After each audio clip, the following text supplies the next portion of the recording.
Iran যুদ্ধ দীর্ঘায়িত হলে মার্কিন প্রেসিডেন্ট ডোনাল্ড ট্রাম্পের সামনে বিকল্পগুলো সীমিত হয়ে পড়বে। হামলা বাড়ালে পরিস্থিতি আরও অনিশ্চিত হতে পারে। স্থলবাহিনী মোতায়েন করলে তা রাজনৈতিকভাবে ঝুঁকিপূর্ণ হবে।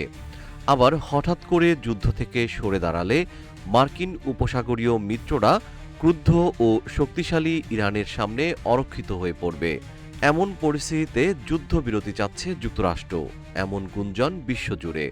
তবে ট্রাম্প দাবি করেছেন ইরান ধ্বংসের দোরগোড়ায়, তাই তারাই চুক্তি করে যুদ্ধবিরতি চাচ্ছে।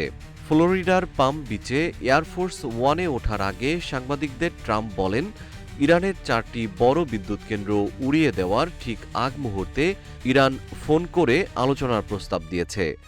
এমনকি ইরান পারমাণবিক অস্ত্র কর্মসূচি ত্যাগ করতে নীতিগতভাবে সম্মত হয়েছে। ট্রাম্প বলেন, 23 মার্চ রাত নাগাদ ইরানের সবচেয়ে বড় বিদ্যুৎ কেন্দ্রটি ধ্বংস করার প্রস্তুতি ছিল। কেন্দ্রটি তৈরি করতে ইরানের $10 বিলিয়ন খরচ হয়েছে। তারা চায়নি সেটি ধ্বংস হোক, তাই আমাদের ফোন করেছে, আমি করিনি। তারা এখন একটি চুক্তিতে আসতে চায়।